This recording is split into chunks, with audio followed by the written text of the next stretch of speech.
Les amis, bonjour. Vous avez vu le titre, Poutine, ça va être un truc du style Poutine boit, non, Poutine se baigne dans du sang. Ça va être un truc dans le genre, avec une petite photo sûrement de, je sais pas moi, une meuf dans un bain de sang avec la tête collée de Poutine dessus. Ça va être un truc dans le genre. Et vous vous demandez, mais c'est quoi ce bordel? Et vous avez bien raison. Eh bien, laissez-moi vous raconter l'histoire de Poutine qui prend des bains de bois, de sang, de cerf. De sang, de bois, de cerf. J'ai déjà tourné la vidéo une fois et j'avais pas mis le son au micro, donc bon, ben maintenant, voilà, je galère.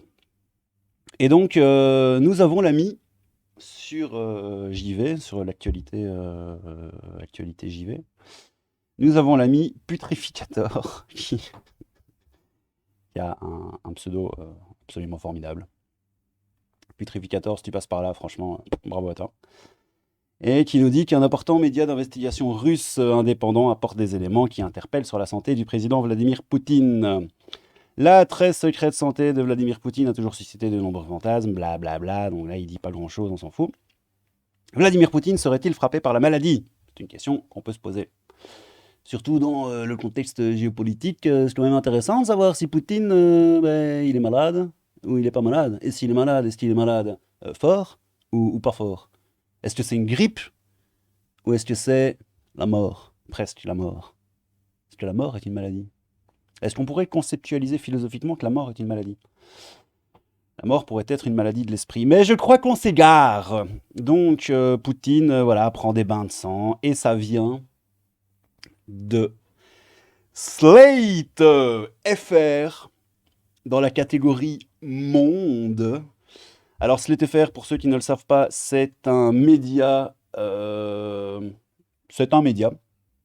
Et ce média nous dit Poutine prendrait des bains au sang de bois de cerf. Bon, jusque-là, le titre est sympa. Et on nous dit que la très secrète santé de Vladimir Poutine a toujours suscité de nombreux fantasmes. Euh, ouais, si on le dit. Depuis l'invasion de l'Ukraine, les regards sont d'autant plus braqués vers le président russe et les spéculations repartent de plus belle. Bon, à la limite, ok. Vladimir Poutine serait-il frappé par la maladie? Des éléments troublants apportés par investigation russe, Proucht. Le média d'investigation russe Proucht est relayé par The Independent, qui est très sérieux aussi, c'est comme Slate, quoi. Ou The Times, qui est très sérieux aussi, comme Slate. Et donc, qu'est-ce qu'on nous dit? Le journal d'investigation s'appuie notamment sur la nature et le nombre de récentes visites médicales du chef d'État de 69 ans. Il a 69 ans, Poutine. Nice. En l'espace de 4 ans, Yevgeny Zlivanov, un chirurgien spécialiste du cancer de la thyroïde, j'allais dire cancer de la prostate, je sais pas pourquoi, du cancer de la thyroïde, a par exemple rendu 35 fois, c'est une saloperie le cancer de la thyroïde, je connais quelqu'un qui a ça et c'est pas cool. Bref, 35 fois visite au président russe dans sa résidence de la mer Noire. C'est la mer Noire. Au total, sur la même période, le médecin a passé près de 166 jours à ses côtés. Mais sur quelle période? Une période de combien de temps? Et ce n'est pas tout. Le président serait particulièrement préoccupé par sa santé au vu de la myriade de médecins qu'il consulte. Blablabla. Bla bla bla. Bon, il est où le sang de bois de cerf? Nanana. Selon le média d'investigation, le président russe serait sous traitement depuis quelque temps pour lutter contre ce cancer. Il prendrait entre autres des stéroïdes, ce qui expliquerait son apparence bouffie. Okay. En parallèle, se serait également laissé convaincre par les bienfaits, voilà on y arrive, par les bienfaits de la médecine alternative et plus particulièrement une pratique traditionnelle, le bain au sang de bois de cerf. Essayez de répéter ça 20 fois. Du bain au sang de bois de cerf, du bain au sang de bois de cerf, du bain au sang de bois de cerf. Non, en fait, ça va. C'est pas compliqué du tout. Toujours selon l'enquête, Vladimir Poutine se serait en effet immergé. Voilà, là on en vient. Voilà, là on arrive vraiment dans le fond du truc, quoi. Vladimir Poutine se serait, j'en étais où? En effet, immergé plusieurs fois dans des bains de sang extraits de bois de cerf coupé, aussi appelé pantocrine. L'objectif, améliorer sa santé, son système cardiovasculaire et rajeunir sa peau. Donc, ouais, moi, la question que je me pose quand même, c'est... parce que c'est des cerfs qui perdent leur bois. Et donc, c'est une fois par an. Bon, je fais pas comme si je le savais pas, en fait, parce que j'ai déjà vérifié tout à l'heure. Et donc, cette fameuse substance, ça s'appelle la pantocrine. Et là, on est sur... Quel site? Nutranews.org. Ça a l'air très sérieux. Et donc, Nutranews nous dit que la pantocrine est une tonique aux multiples effets bénéfiques. On va vite le faire, hein. Je ne vais pas vous lire tout l'article, je vous rassure. De toute façon, on a plus ou moins fait le tour. Mais le pantocrine, fruit de la recherche russe, hein, évidemment, est extrait du velours des bois de cerf maral. Un cerf maral, des cerfs maral. Ben oui. Dont les propriétés toniques sont connues depuis plus de 2000 ans. 2000 ans. Des études conduites principalement en Russie, en Chine, au Japon, en Nouvelle-Zélande montrent ses multiples effets bénéfiques et tendent à justifier son usage traditionnel. Ok, donc on est sur de la médecine traditionnelle ouais, chinoise, quoi. Alors, les cerfs marals sont élevés au sud de la Sibérie, blablabla, dans les montagnes de l'Altaï. Altaïr. Dans de gigantesques réserves. Les Russes ont commencé l'élevage du cerf aux alentours de 1840, lorsque la population a commencé à rapidement blablabla. Les bois de cerf sont caducs et tombent naturellement à la fin de l'hiver. Donc, ok. Donc en gros, pour avoir du sang de bois de sang de cerf, il faut attendre, c'est une fois par an en fait. Que ce soit en hiver, en été, au printemps ou le jour de la Saint-Glodlos, en réalité ça revient au même. Donc c'est une fois par an. Chez les mammifères, ce sont les seuls organes capables de se régénérer complètement. Oui, bon, ça on sait. Dans ce processus final, l'apport sanguin... Voilà, ça c'est intéressant. Alors, dans ce processus final, l'apport sanguin et les nerfs disparaissent. Lorsque les bois sont totalement durcis, le cerf les frotte contre un arbre ou des rochers pour enlever la peau restante. Ouais. Le résultat de ce frottement est que le cerf développe des armes osseuses bien définies pour combattre les menaces qui pèsent sur le harem de femelles pendant les saisons d'accouplement. Harem de femelles.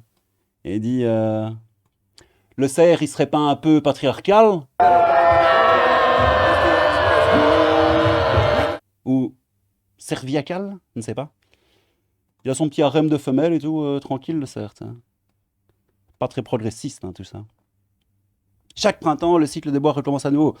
La peau autour du pédicule s'étend et se développe, amorçant la croissance de nouveaux bois, etc., etc., etc. Velours de la nouvelle saison débute.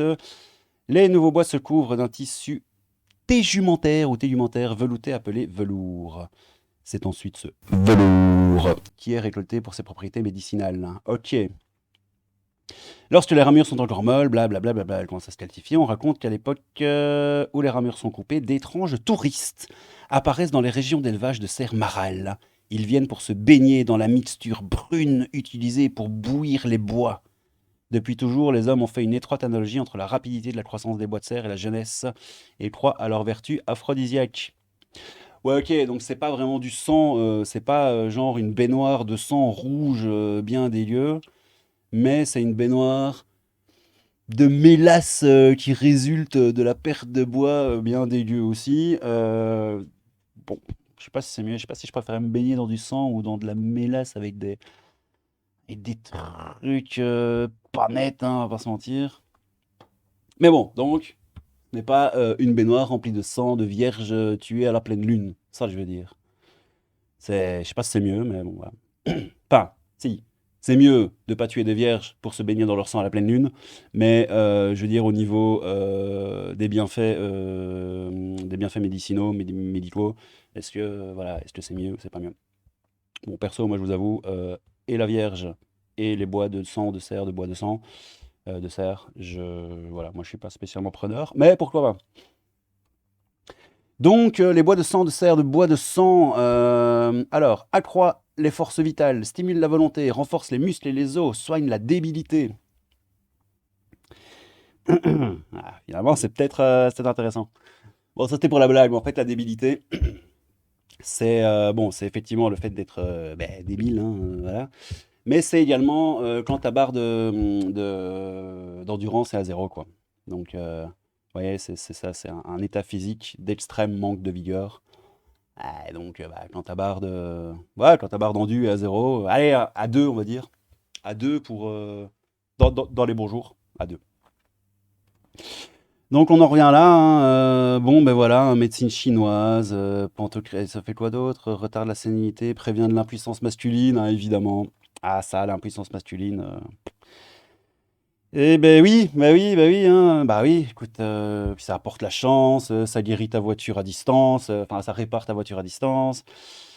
Si ta femme s'en va, elle reviendra et elle aura gagné au loto entre-temps, elle sera folle de toi. Enfin, tu vois, on voit un peu où ça mène, hein, ces histoires-là. Donc, pantocrine, riche en facteurs de croissance, soigne les blessures cutanées, ouais, c'est du mercurochrome, quoi. Améliore les performances. Là, j'avais lu tout à l'heure, en gros, c'est voilà, c'est ça, l'administration d'une dose de 30 millilitres d'un extrait de velours de cerf de 30 minutes avant la course, donc avant une course, quoi, avant un effort physique. Nanana, en gros, voilà, ça booste, quoi. Le temps nécessaire pour parcourir les 3000 mètres a été réduit chez la majorité des sujets. Ce qui est génial, c'est qu'il n'y a aucun lien, si j'ai regardé le site, aucun lien vers une feuille un peu scientifique qui parle de la pantocrine. Parce que moi, qui m'appelle? Ah. Parce que moi, la pantocrine, je veux bien, les gars, mais a priori, c'est un peu de la merde. Bon, un effet anti-vieillissement, évidemment, un système immunitaire, pour la pression sanguine, c'est bon. Le cholestérol, anti-inflammatoire, le cœur, les cheveux, la rate, Ça fait beaucoup là, non? le zboob. Si vous voulez raffermir votre zboob, la pantocrine est là pour ça aussi. Bon, en gros, c'est de la merde. C'est réellement de la merde. Donc déjà, la pantocrine, je pense que c'est de la merde. Et le fait que Poutine prendrait des bains au sang de bois de cerf, bah, c'est à mon avis de la merde aussi. Mais qui sait, hein, qui sait, on ne sait jamais.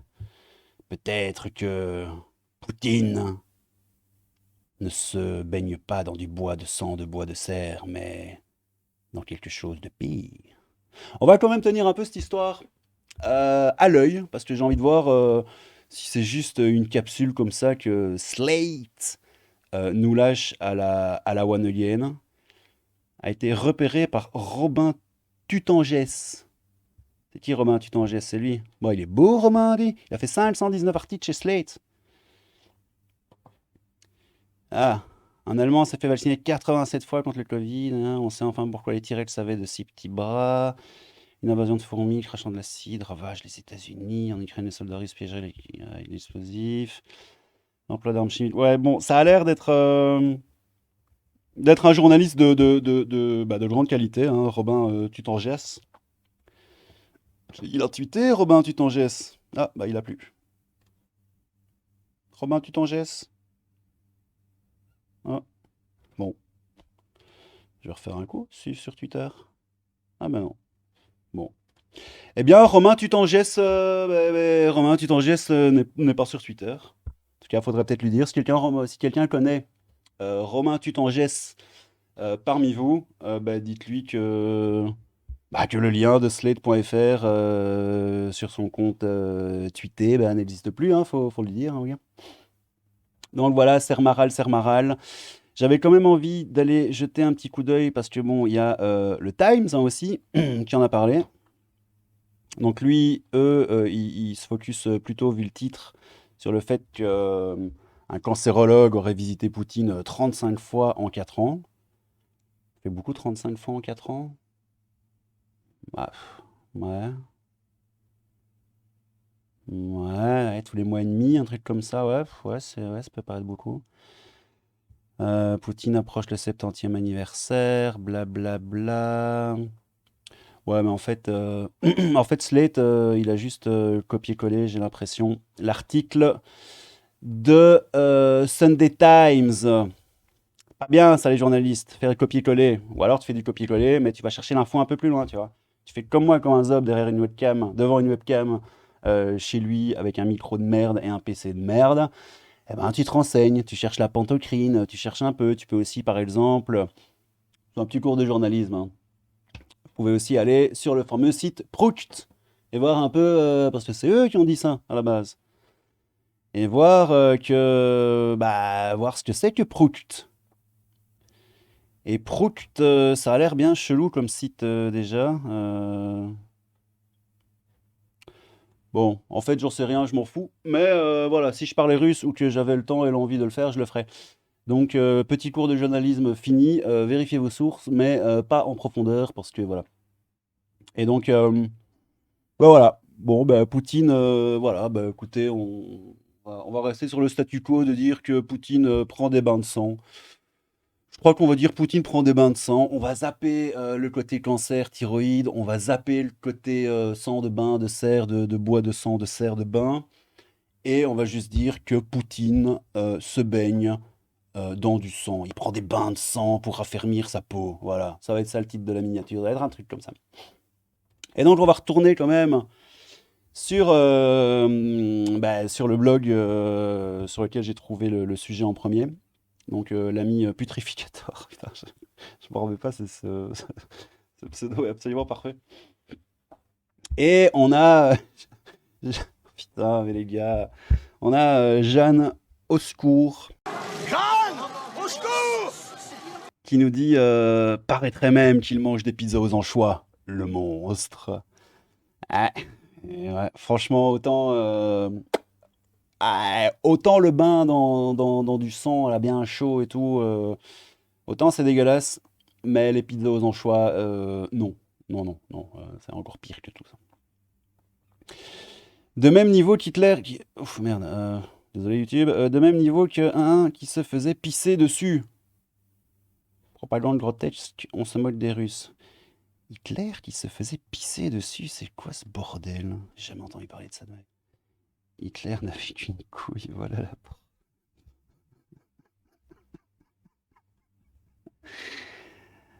Raquet, micro-pénis. Ah, j'ai déjà vu cette... Mais non, j'ai jamais vu cette vidéo. C'est quoi ça? La vie cachée d'Hitler. Sind in Deutschland die Würfel gefallen. Bon, je vais sûrement le Und passer... ich glaube nicht, dass die Gegner, die damals mochten, heute auch noch lachen.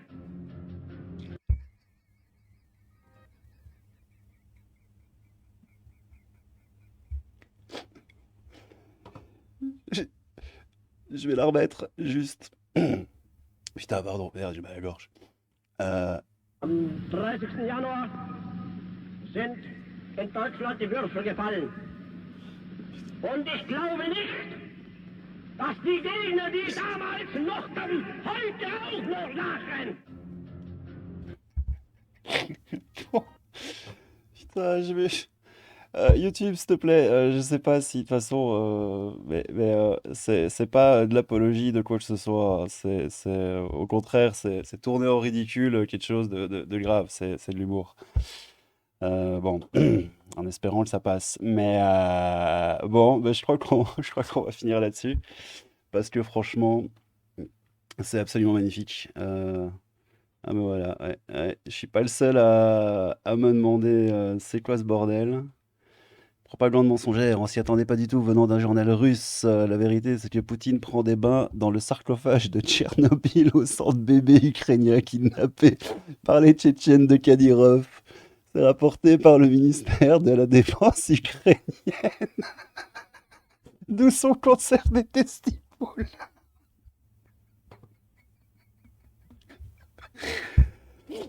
Ok.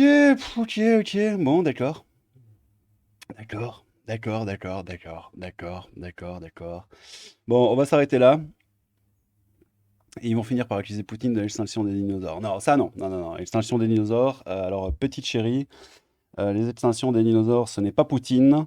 C'est bien sûr les extraterrestres. Bon, allez, on vous laisse. Non, je suis tout seul. Bon, on va rester là-dessus. Voilà, c'était le crabe fantôme. Un petit peu de crabe et beaucoup de fantômes. Et je crois que j'ai fait cracher le micro. Non. Prenez soin de vous les gars, on se revoit sûrement bientôt si je tombe sur d'autres news loufoques et complètement absurdes et zinzolibax. Donc prenez soin de vous et on se retrouve un de ces quatre. Ciao. At any rate, that is what we are going to try to do.